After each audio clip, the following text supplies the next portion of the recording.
Bismillahirrahmanirrahim. Assalamualaikum warahmatullahi wabarakatuh. Waalaikumsalam warahmatullahi wabarakatuh. Alhamdulillah, salatu wassalamu ala rasulillah Muhammadin bin Abdillah, wala hawla wala quwwata illa billah. Rabbi shrah li sadri wa yassir li amri wahlul 'uqdatam min lisani yafqahu qawli. Andatul Muharram, para bapak, para ibu, para hadirin sekalian, alhamdulillah dan bersyukur pada pagi hari yang dalam sehat walafiat. Mudah-mudahan kehadiran kita di tempat majlis taklim ini dicatat oleh Allah Subhanahu wa taala dengan catatan amal soleh. Amin amin ya rabbal alamin. Bapak Ibu hadirin yang Allah Subhanahu wa taala, hari seperti biasanya sebelum kita mulai kita baca doa bersama-sama. Bismillahirrahmanirrahim. Bismillahirrahmanirrahim. Allahumma ftah alaina ni'mataka wansur alaina min khaza'ini rahmatika ya arhamar rahimin. Allahumma inni astaghfiruka ma 'allamtani wardud ilayya inda hajati ilaihi wa la tansani ya rabbal alamin. Bismillahirrahmanirrahim. Ya Rabbi bil Mustafa baligh maqasidana waghfir lana ma madha ya wasi'al karami. Ya Rabbi bil Mustafa baligh maqasidana waghfir lana ma madha ya wasi'al karami. Wal habibul ladzi turja syafa'atuhu likulli awli minal ahwali mukami. Ya Rabbi bil Mustafa balligh maqasidana waghfir lana ma madha ya wasi'al karami. Ya akramal khalqi liman adudu bihi siwaka inda ululil hadisil amin. Ya Rabbi bil Mustafa balligh maqasidana waghfir lana ma madha ya wasi'al karami. Walam yadi rasulillahi jabuka bi ibal karim tajalla bismun takimi. Ya Rabbi bil Mustafa balligh maqasidana waghfir lana ma madha ya wasi'al karami. Allahumma shalli wa sallim wa barik alaihi wa ala alihi wa sahbihi Muhammad sallallahu alaihi wasallam.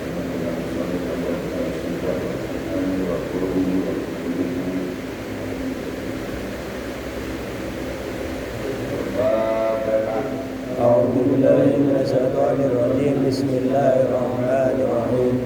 Alhamdulillahi rabbil alamin arrahmanir rahim. Iyyaka na'budu wa iyyaka nasta'in ihdinas siratal mustaqim siratal ladzina an'amta 'alaihim ghairil maghdubi 'alaihim waladdallin. Amin.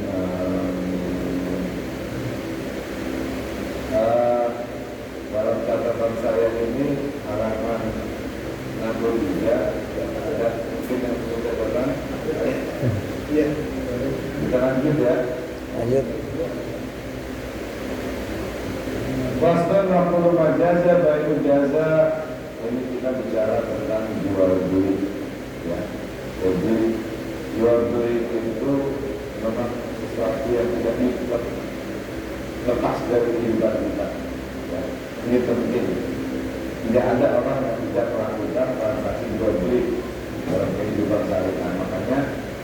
di dalam jual beli itu terdapat riba.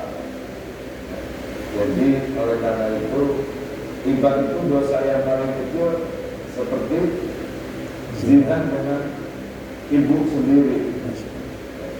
Riba dosa yang paling kecil seperti zina dengan ibu sendiri. Kalau di RT kita ada orang zina sama ibunya geger atau ada? Geger. Tapi kalau ada orang makan riba geger atau ada? Ya. Itu ya. Ya karena itu kita bahas masalah riba. Terus yang terpenting adalah ada pertanyaan dalam benak kita, kenapa kok riba itu dosanya gede banget? Kenapa riba itu kok dosanya gede banget? Karena riba itu efeknya itu juga sangat bahaya, sehingga ya kayak dalam hukum pidana kan begitu, semakin berat, semakin serius perbuatannya, maka semakin berat hukumannya. Orang bunuh, berencana, merampok, itu kan berat itu, hukumannya pun berat.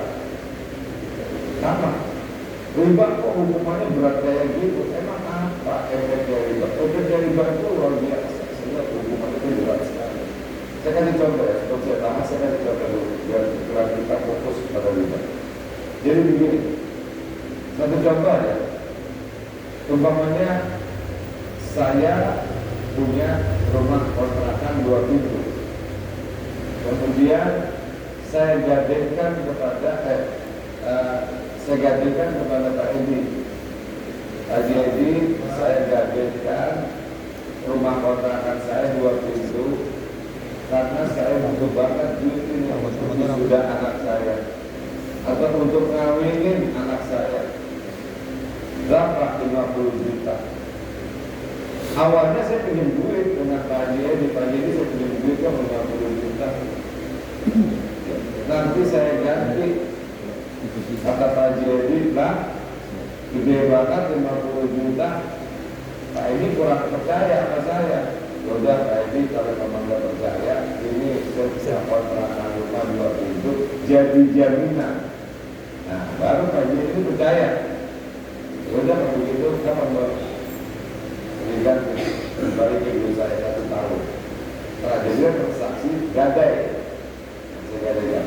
Nah, terus ini kan menghasilkan dulu barang gadai ini. Terus hasilnya tiap bulan 2 pintu, sebulan sepintu, berarti sebulan dapat 2 juta. Kan ada 2 pintu. Ya. Jadi kalau satu pintu 1 juta, kalau 2 pintu berarti 2 juta. Jadi sebulan 2 juta ini Pak Edi ambil buat Pak Edi. Akhirnya Pak Edi tertarik karena ada hasilnya kan. Pak Edi tertarik. Oh ya kalau gitu saya terima kan. 1 tahun kemudian uang itu saya kembalikan berapa? Pinjamnya kan 50. Kembalikan 50. Dapat pinjamnya 50 dan kembalikan 50. Nah itu hasil yang tadi sebulan 2 juta kali setahun berapa? 24 ya? 24 buat siapa tadi? Buat tadi Edi juga. Jadi kalau begitu saya pinjam 50 juta, Pak Jadi terimanya 74 juta ya. Terus efek mudorotnya bahayanya di mana? Itu kontrakan dengan penghasilan saya atau artinya saya kadang kerja penghasilan saya atau artinya itu kontrakan tiap bulan. Kontrakan tiap bulan hasilnya diambil. Oh Pak Edi, kira-kira saya masih berdiri atau enggak? Dan penghasilan saya satu-satunya diambil. Ini mudorotnya luar biasa, amin dan merasa susah. Bisa-bisa masih berdiri kita. Enggak aja yang berdiri. Lah, yang itu riba. Yang benar bagaimana? Yang benar adalah yang namanya gadai itu kan sama dengan pinjam, betul kan? Yang namanya gadai itu sama dengan pinjam. Cuma kalau gadai ada barang sebagai jaminan, kalau pinjam ada jaminan apa-apa, sama pada dasarnya. Nah ketika seseorang meminjam ya, itu mengharapkan manfaat atau kelebihan, maka itu riba. Kullu qardin jara manfaatan fahuwa riba. Setiap hutang yang di sana mengharapkan kelebihannya, maka disitulah riba. Dan terus kemudian begini, Pak ini bilang, lah kalau hasilnya untuk dari ambil tetap untuk saya, terus apa untungnya saya, kata Pak ini. Dan ini banyak sekali orang yang berpikir seperti ini. Ini keliru, Pak. Meminjamkan uang kepada seseorang yang sedang membutuhkan uang itu salah satu ibadah yang paling berbeda setengah mati. Bahkan dalam Al-Quran, Allah siap janji-janjikan. Kata Allah, siapa yang mau meminjamkan saudaranya yang sedang kesulitan, aku jaminannya, kata Allah begitu. Aku jaminannya, maka akan aku ganti dia dengan harta yang berlipat kali ganda. Jadi meminjamkan uang itu ibadah. Jangan minta kelebihan apa-apa. Sama seperti orang sholat, itu sholat rajin banget, sholat tahajud, sholat duha, kalau dibayar apa ya? Ada nggak orang yang berpikiran kayak gitu? Tengah malam gue bangun, dibayar apa gue? Semuanya untuk apa? Termasuk meminjamkan duit kepada saudara kita yang kesulitan, pun karena Allah SWT. Itu salah satu ada ibadah yang pahalanya hidupnya luar biasa. Sudah ya? Dan satu contoh. Terus contoh kedua yang sering terjadi di tengah-tengah masyarakat kita, investasi. Menurut saya punya usaha air, ya. Saya punya usaha agen air. Agen apa? Ya, saya kasih contoh aja air, gampang dulu. Saya punya usaha agen air. Kemudian saya butuh investasi, ya. Saya ini punya duit nggak 100 juta. Oh, Pak Sudiro punya duit nggak 100 juta. Saya mau usaha agen air, aqua dan lain sebagainya, air kemasan. Oke, ada Pak Diro setiap bulan saya kasih 10 juta. Keinginan saja Pak Diro, nggak usah ngapa-ngapain. Tiap bulan saya kasih 10 juta. Akhirnya dikeluarkan sebagai modal. Saya kelola. Setiap bulan Pak Diro nggak ngapa-ngapain, saya kasih 100 juta. Wah, lama-lama usaha saya maju sampai saya buat cabang di mana-mana. Penghasilan saya sebulan 1 miliar. Pak Dira berapa penghasilan sebulan? 10 juta. Berapa? 10 juta. 10 juta, karena perjanjian di awal 10 juta. Sedangkan saya berapa? 1 miliar. 1 miliar. Nah, kira-kira Pak Dira berapa kesel apa tidak? Nggak modal dari dua. Gue cuma 10 juta dari dua sampai hari gini. Maka nambah-nambah ratu rumah udah punya apa aja, kesel gak kira-kira? Pasti kesel. Sebaliknya, jika usaha itu tidak maju, kembang kempis, Pak Diro tiap bulan harus terima uang 10 juta, agak mau tahu. Lu mau gimana kek? Ya Allah Pak Diro, ini usaha kita lagi sulit banget ini. Ada bangun tadi juga itu saya melakukan luar biasa sulit. Dan gua nggak mau tahu janji tiap bulan 10 juta ke sini. Ini yang usahanya di kembang kempis mau bangkrut ini, tiap kali pikir orang itu udah mati, tapi kepikiran. Nah, kalau itu riba, maka selalu di akhirnya ada sesuatu yang tidak baik, ada yang meninggal, ada yang sakit, ada yang mudorot, bisa juga ada pada ribut karena transaksinya salah. Yang benar bagaimana? Yang benar adalah presentasi. Pak Diro punya uang 100 juta, ada saya mau usaha air, ayo kita bagi hasil, nanti akan berubah, akan bagi hasil. Nanti setiap bulan kita hitung keuntungan kita setelah dipotong biaya operasional, biaya bensin, biaya listrik, biaya telepon, keuntungan bersih itu kita bagi. Pak Diro 40% ya, saya 60%.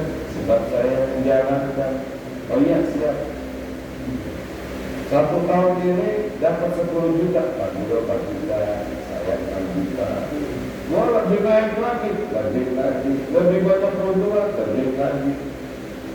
Untung banyak, sama-sama dapat banyak, untung sedikit, sama-sama dapat sedikit. Kagak untung sama-sama, kagak dapat.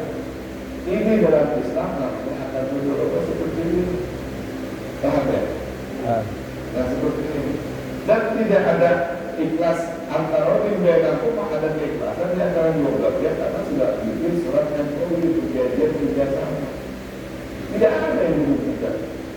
Kemudian bangkrut, ya sudah bangkrut karena habis. Namanya juga akan berdoa. Enak-enak bareng, susah-susah bareng. Ini yang Islam ajarkan kayak ini. Sementara ini masih banyak di tengah-tengah masyarakat yang melakukan praktek riba seperti ini.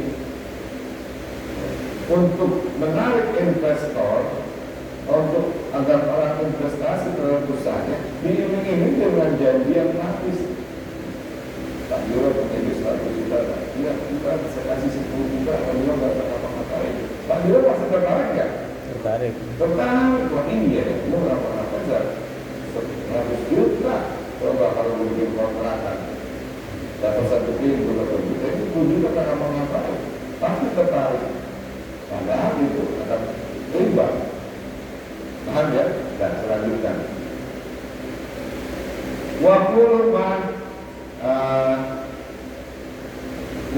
man jaza baituhu jaza rabbuhu ibuyun ijaz taqarra subutulah.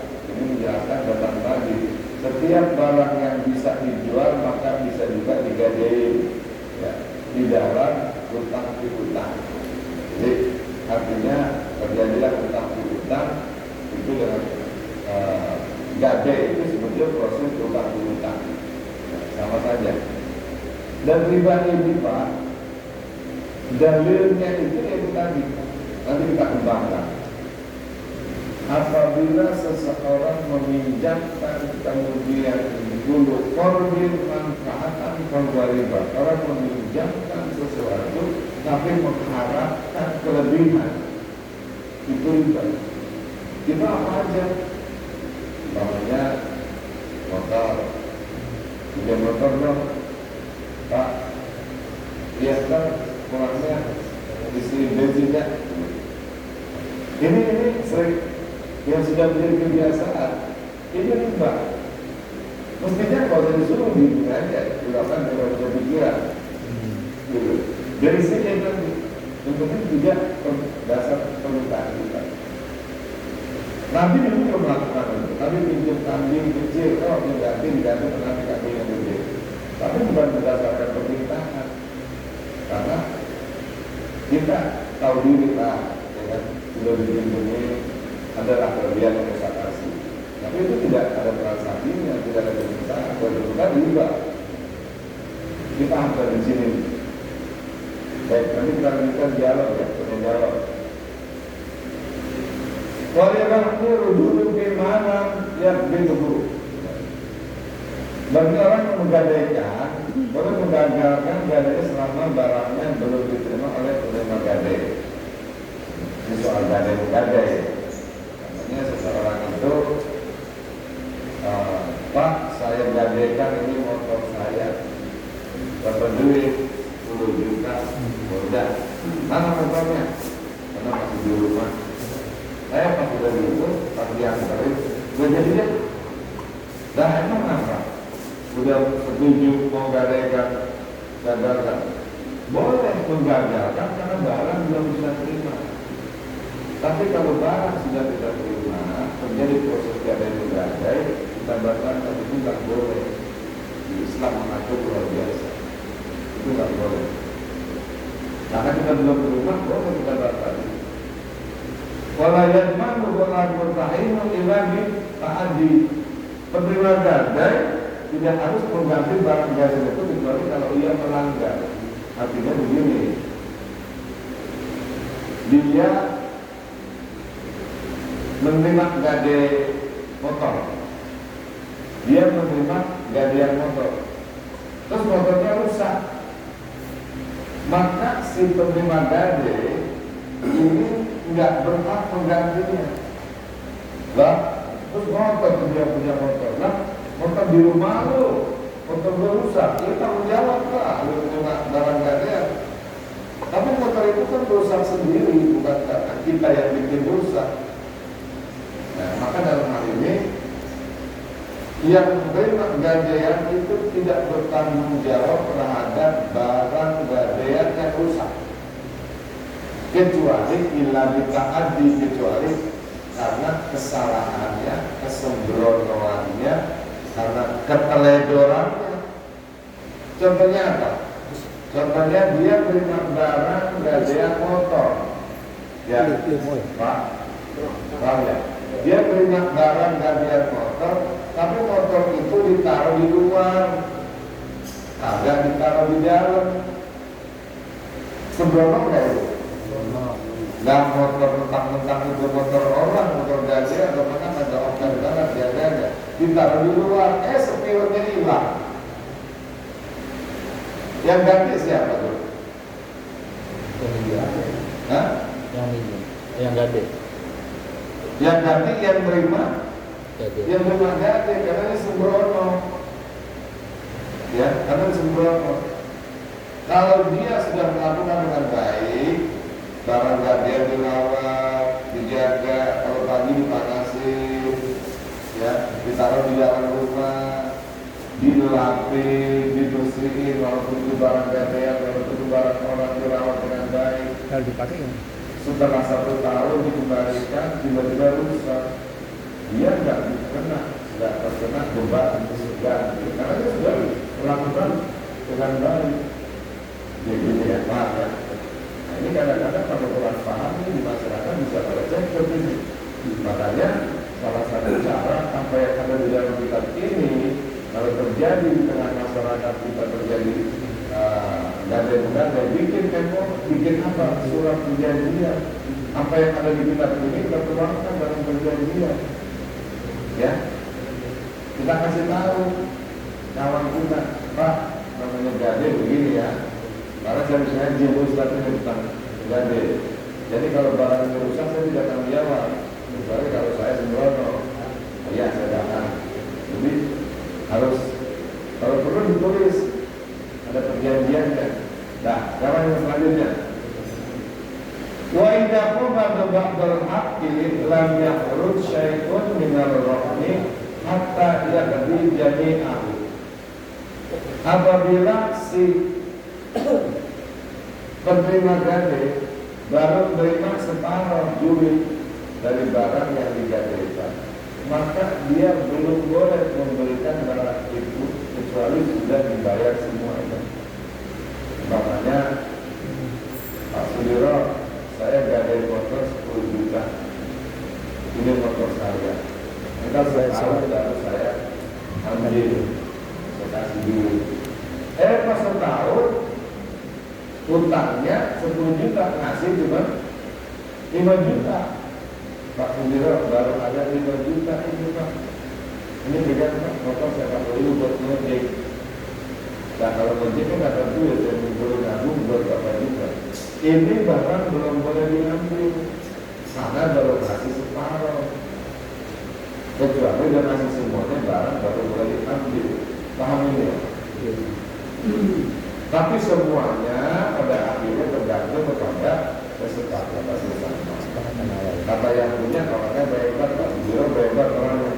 Udah lo pakai aja dengan apa? Beda. Jadi kita sedang bicara tentang hukum. Begitu ya. Nah, itu tentang apa namanya? Gadai. Ya, satu pasal sudah selesai tentang gadai. Kira-kira ada yang perlu ditanyakan nggak pasal tentang gadai itu? Di sini itu ada kasus seperti itu, jadi orang meninggal sebenarnya kontrakan, tapi bidangnya itu sedikit, tapi karena dia ada masalah sehingga tidak bisa pulangin, karena sampai aman, ada 6 tahun kemudian hanya kalau pikir sudah bisa itu kalau jalan nggak selesai, kan ini membuat kemudian menyebabkan Hasilnya, kontraknya hasilnya buat siapa? Buat yang menerima gadai, bukan buat yang punya. Ya. Itu riba. Ya. Itu riba, namanya riba nasi'ah itu. Dan ini sering terjadi, saya tengah-tengah masyarakat itu kayak gitu. Jadi orang itu tidak bisa membedakan mana bisnis, mana ibadah. Ya. Jadi gadai itu dijadikan bisnis, keliru. Ya. Jadi itu riba itu. Jadi kalau orang menggadaikan kontrakan, berarti ini orang akan punya masalah, lagi kesulitan duit. Ya, dia pinjam duit itu jaminannya adalah kontrakan. Itu hanya sekedar jaminan, bukan dimanfaatkan untuk dia. Jaminan doang biar dia percaya. Tadi kan saya bilang begini contohnya, Jadi saya pinjam duit dong 50 juta. 50 juta gede apa enggak? Gede kan? Kata Pak Edi 50 juta. Kecil ya Pak Edi. Gede banget. Nah, Pak Edi ini nggak percaya sama saya. Berganti apa enggak sih Pak Edi kalau nggak percaya? Jaminannya kontrakan. Kontrakan saya 2 pintu sebagai jaminan. Kalau dalam tempo setahun saya tidak membayar, maka kontrakan ini akan saya jual buat bayar utang. Begitu bunyi perjanjiannya. Maka kontrakan itu hanya jaminan doang, tetap milik saya, cuma jaminan doang. Nah, kelirunya kita, jaminan itu dimanfaatkan sama terima gadai. Dalilnya apa? Kullu qardin manfaatan fahuwa riba. Setiap utang yang di dalamnya mengharapkan keuntungan, maka riba. Dan terus kata Pak Haji ini, "Lebih utangnya untuk gua apa?" Ya, kata Pak Haji ini, "Lebih utangnya 50 juta, utangnya untuk gua apa kalau nggak dapat apa-apa, kalau kontrakan itu hasilnya buat telur." Betul kan? Lebih dari 50 juta gua puterin buat usaha, buat juga gede. Itu pikirannya kita bisnis. Ngutangin orang jangan masuk ranah bisnis. Itu ibadah yang di Quran Allah janji, siapa yang mau meminjamkan seorang hamba yang kesulitan, aku jaminannya kata Allah, akan aku beri dia, aku lipat gandakan. Begitunya kata Allah. Ini ibadah.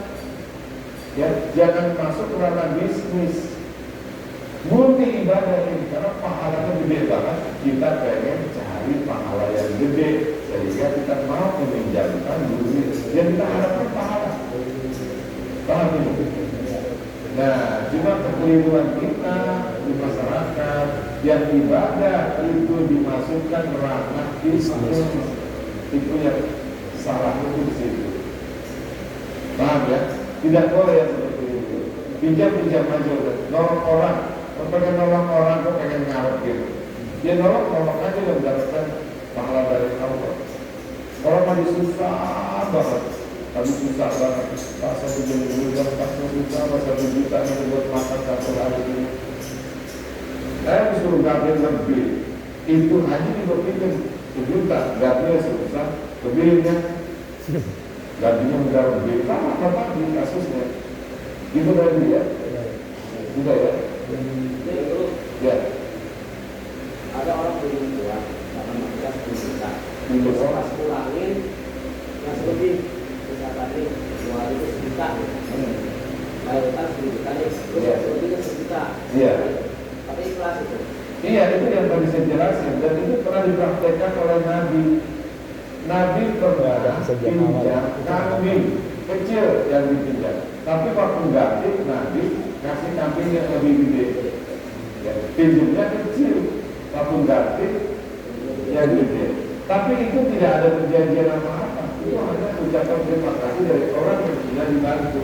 Ini nggak apa-apa. Dan itu sunnah malah, karena ada contohnya Nabi. Itu sunnah, jadi itu baik. Yang penting jangan pesen. Lu pinjam berapa duit? 10 juta, terima kasih. Ntar biar punya pikiran ya. Lu tolong lu biar punya pikiran. Walaupun nggak disebut nilainya, Ya, walaupun udah disebut wilayahnya, tetap aja itu menghalalkan Ada sesuatu permintaan. tidak boleh riba. Ya. Udah bismillah kita bertolong aja lu. Wah, apanya demikian luar biasa. Tiba-tiba, lu masih bisa begitu nggak? Kamu nggak ada alhamdulillah saya ada rezeki. Ya udah kan bukan kalau kasih tuh. Itu bagus, makanya dia terbaik Pak. Gitu ya. Nah, Dari ya silakan. kalau ada orang ngadain motor ke kita, motor itu kita pakai sehari-hari itu gimana? Oke, bagus. Ini pertanyaan bagus. Jadi begini, kalau menurut mazhab Imam Syafi'i, barang gadaian tidak boleh dimanfaatkan. Kalau menurut mazhab Syafi'i, ada orang gadaian motor itu harus kita rawat di rumah, nggak boleh kita pakai uang barang jaminan barang gadaian.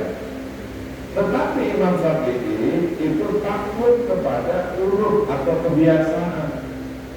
Jika kebiasaan di suatu tempat barang gadaian itu dipakai udah umum di tengah masyarakat situ, Iya. maka boleh dipakai. Tapi karena sudah kebiasaan, udah maklum, artinya antara penggadai dengan yang menggadaikan udah sama-sama paham, udah yuk. Kalau udah biasa itu di sini mau barang gadai itu dipakai, udah umum. Terus Maka boleh digunakan. Ya. Kalau sudah menjadi uruf, sudah menjadi kebiasaan, sudah umum. Tapi kalau seandainya sudah umum, ya kayak gitu nggak boleh. Nggak satu. Yang kedua, barang gadaian itu pemanfaatannya sebatas memanfaatkan, bukan untuk mengambil keuntungan. Barang gadaian dibuat ngojek, ya, oh, barang gadaian dibuat ngojek, ini nggak boleh. Tapi kalau sebatas Sehari-hari itu untuk kegiatan keperluan, ya umpamanya nganterin bocah atau ke pasar, atau kemana atau sebagainya. Karena dengan begitu bisa menjaga yang barang itu dia kalau ditaruh di rumah itu lama-lama rusak. Kalau dipakai kan lebihnya begitu. Ya, yang penting jangan dimanfaatkan, itu sama juga riba juga. dimanfaatkan juga sih. Nah itu kan dapat untung juga. Lumayan nggak ada motor 10 juta kan? Iya. Ada motor 10 juta selama setahun. Dia juga project gitu kan. 10 juta baru itu Keuntungan motor juga. menghasilkan duit. Nah, terus katanya punya motor setelah ketentuan motor borong makanya. Iya itu.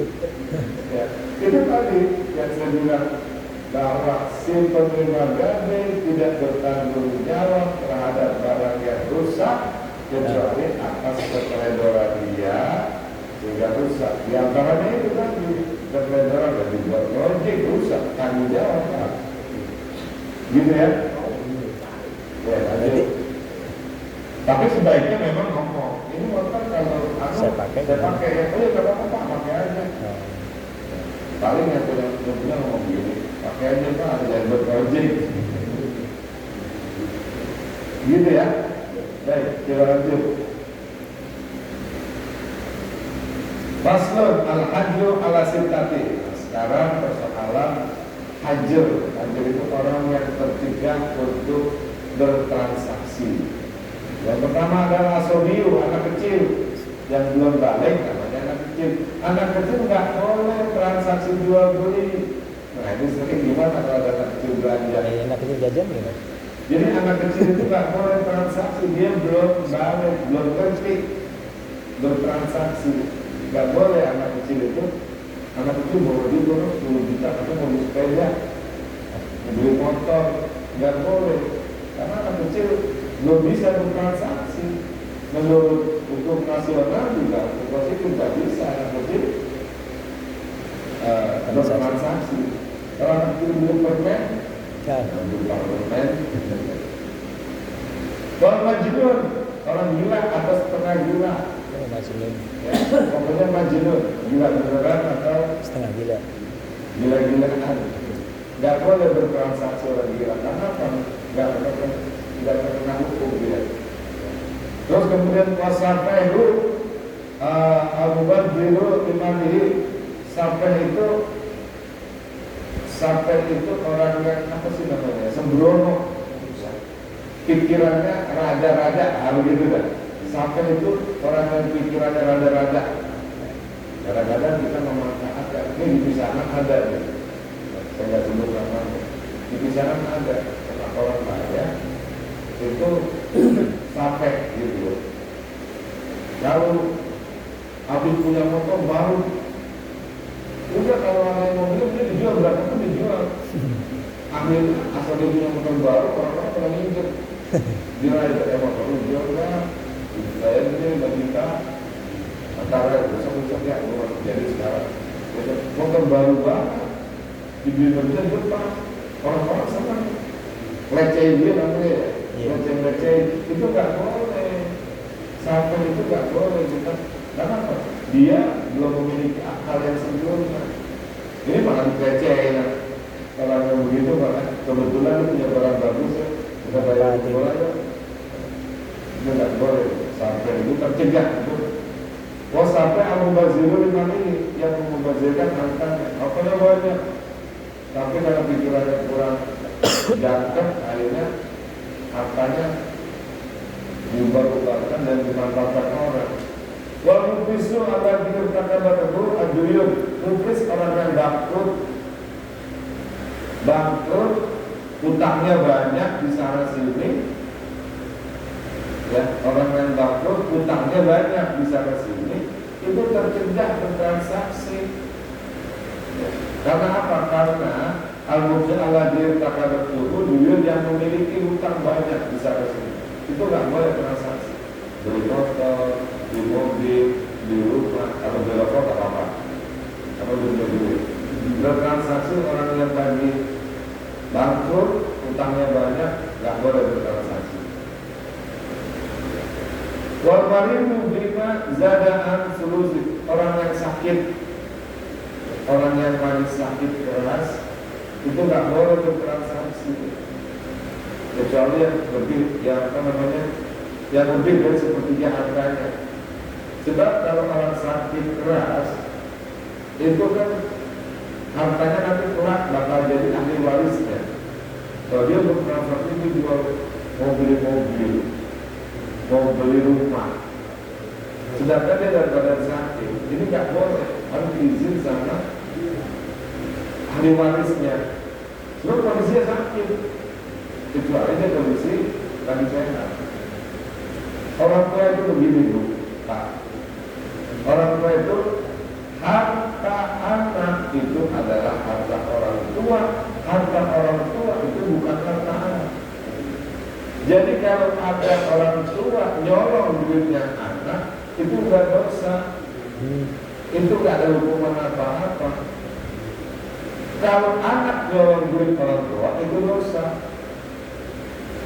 Ini kan kasus kadang-kadang orang nggak ngerti agama, orang tua dinarkorin, nyolong duit anak. Lalu orang bego namanya bahasa. Jadi yang namanya harta anak itu harta orang tua, harta orang tua bukan harta anak.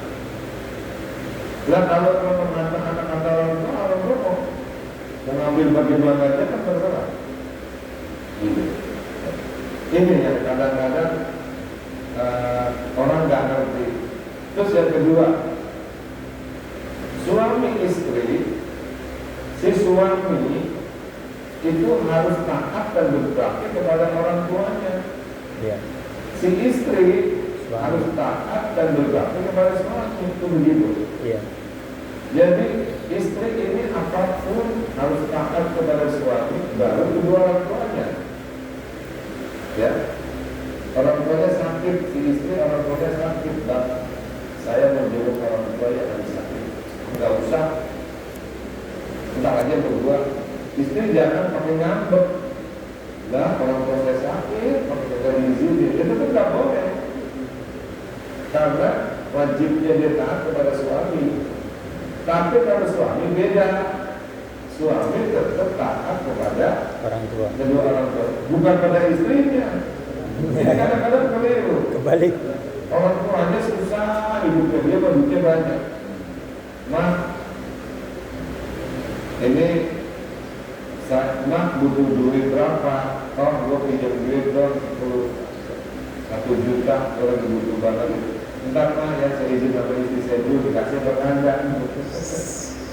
Ya, kata si suami, dia mah 1 juta duit sih ada, tapi dipegang bini. Saya tanya bini ini dikasih beranda, mah minta duit ini, mah pinjam duit, namanya pakai pinjam duit. Ya. Ini keliru. Ya, ini keliru. Istri yang baik itu harus mendukung program suami. Bahkan kadang-kadang istri yang nyuruh, udah bang pakai minjem orang tua, kasih aja orang tua pakai minjem. Kita kan bisa begini karena orang tua. Kita bisa kerja enak ini karena doa orang tua. Kita bisa berjaya seperti ini kan karena didikan orang tua. Orang tua tak pernah kita balas sama apa-apa. Ini harta kita semua harta orang tua kan. Anak kita dilahirkan orang tua, dididik bisa sukses karena orang tua, bisa sukses begini karena doa dari orang tua. Ini modalnya orang tua, betul? Orang yang anak yang sukses kaya raya modalnya dari siapa? Orang tua. Dari orang tua. Dia kalau dari sekolah kira-kira bisa sukses kayak gitu kan? Iya. Terus biaya sekolah diganti sama anak.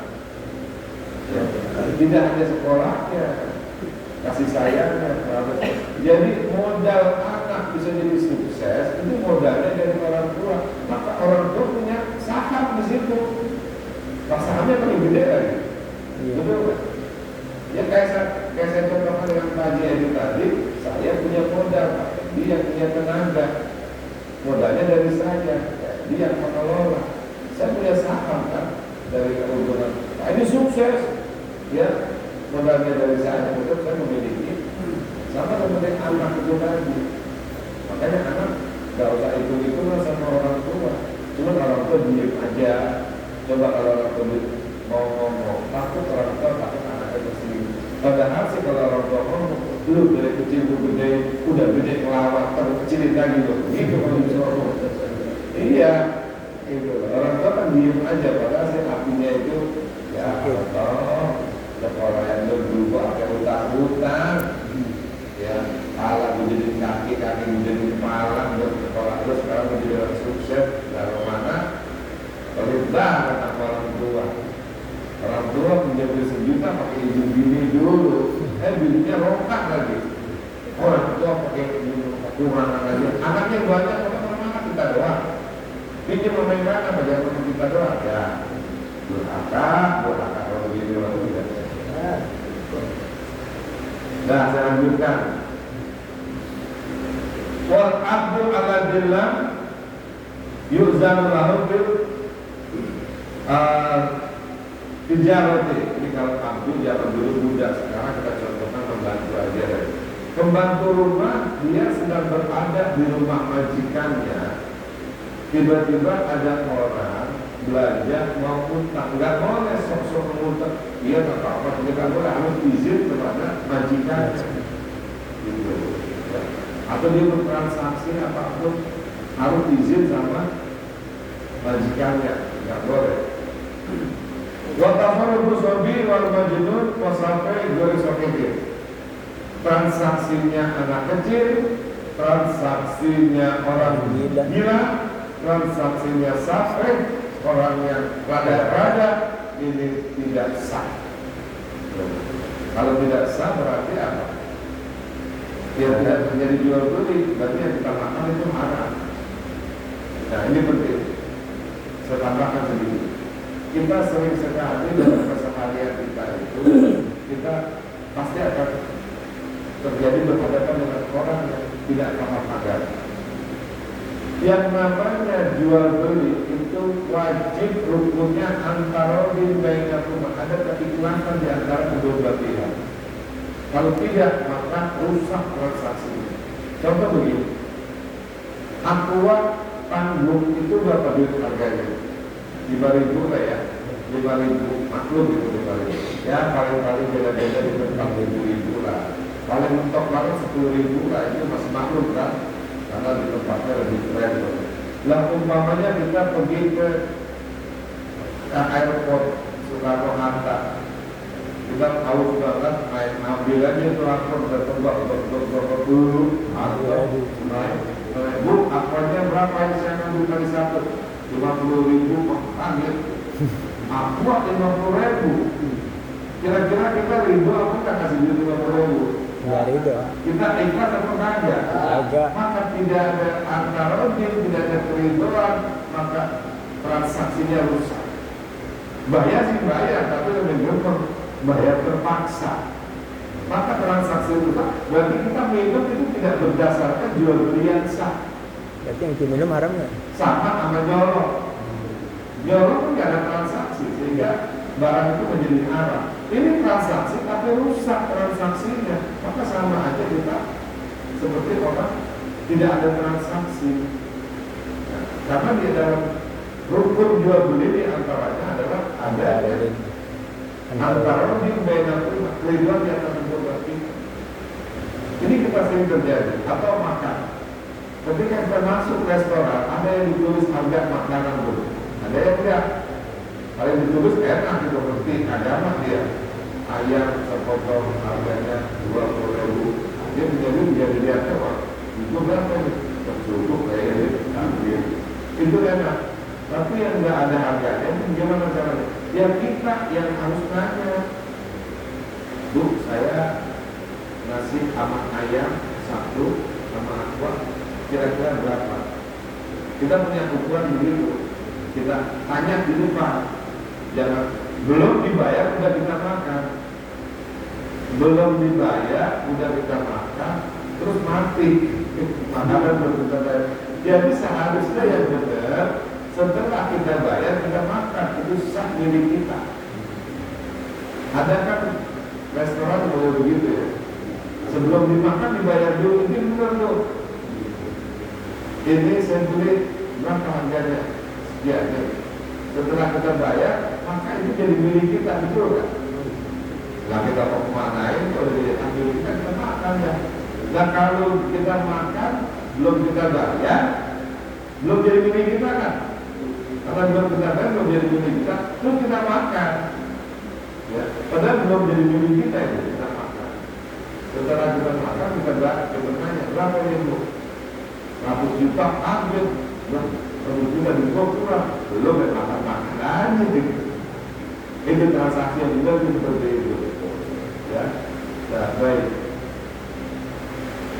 Terus yang selanjutnya waktu sudah bermuflis ya sehufi dimatu junam akhiyadil malidi. Terus kemudian pembelanjaan orang yang dan transaksi orang yang bangkrut itu adanya apa namanya asah atas tanggungannya sendiri. Artinya orang muflis, orang yang bangkrut, orang yang banyak utang sah transaksinya kalau harta itu yang cuma yang dia miliki. Contohnya pernah di kantor di dompetnya ada duit 200.000, transaksinya yang senilai yang ada di dompetnya. Tak boleh transaksinya di luar nilai dompetnya itu, karena dia utangnya sampai kantor. Bapak saudara bermarik dengan jada alis urusan masuki ala ijazah perwarisan ini bagi orang yang sakit keras itu boleh bertransaksi tapi atas izin dari ahli warisnya. Toh bapak ini lagi membeli rumah boleh berkata apa gitu. Bapak saudara karena anak orang tua lagi sakit kalau proses nggak perlu izin anak. Bapak saudara, nah sekarang begini sedikit nih ya bu saya. Kadang-kadang orang tua pengen kawin lagi karena bininya meninggal. Banyak-banyaknya kadang-kadang orang tua anak nggak setuju begitu ya. Yeah. Itu sering ini bapaknya membeli dia. Udah juga yang namanya bapak. Nah ini siapa namanya? Rahman. Jalan. Udah dalam walaupun begini juga masih kuat. Jangan tanya dia. Pengen dua umpamanya. Tanya dia mah. Ada seseorang, umpamanya orang tua kita, suami juga bapak kita, pengen nikah lagi. Itu kebanyakan anak-anaknya itu pada nggak setuju. Nggak kasih, karena yang dipikirin apa? Warisannya lebih berkurang. Seharusnya orang anak yang baik itu nawarin. Pak, bapak ada keinginan kamu lagi ya tuh anak kita begitu. Ditawarin nggak? Itu anak yang soleh kan dulu bapak ada keinginan mau kawin lagi ya. Karena orang tua itu apalagi lelaki, ini sih bicara lelaki ya. Walaupun umur 70 tahun itu syahwat masih ada. Kayak 17 namanya. Umur 70 tahun masih memiliki syahwat. Nah kalau anaknya ada satu dia ngomong malu, terus kalau syahwat lagi datang bagaimana caranya? Menunjukkan itu, ya. Ini anak perlu paham di sini. Orang tua dilayani dengan baik seharusnya. Tanya Pak, mau kawin lagi mau nih? Gue bapak ada cari sendiri. Di mana kamu saya cariin Pak? Dia cakep nih. Saya kasih fotonya dulu pada dia. Kita cariin itu baru anak yang biru walidain. Jangan pikir masalah warisan. Itu dunia apa terlalu dipikirkan orang tua kita bahagia untuk masih hidup. Kalau mau jadi anaknya juga waktu itu di sini, gitu ya. Baik, untuk masalah ini selesai. Nanti kita masuk lagi yasiru suluhu makro. Sampai di sini barangkali ada yang perlu ditanyakan Bapak Ibu hadirin semuanya. Ya, silakan Ibu. Pakai hatian Ibu dari hati. Jangan ada mic nggak? Ada mic nggak?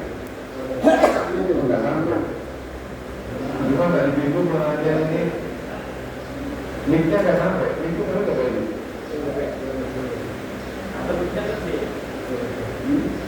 Tulis. Pakai tulisan aja.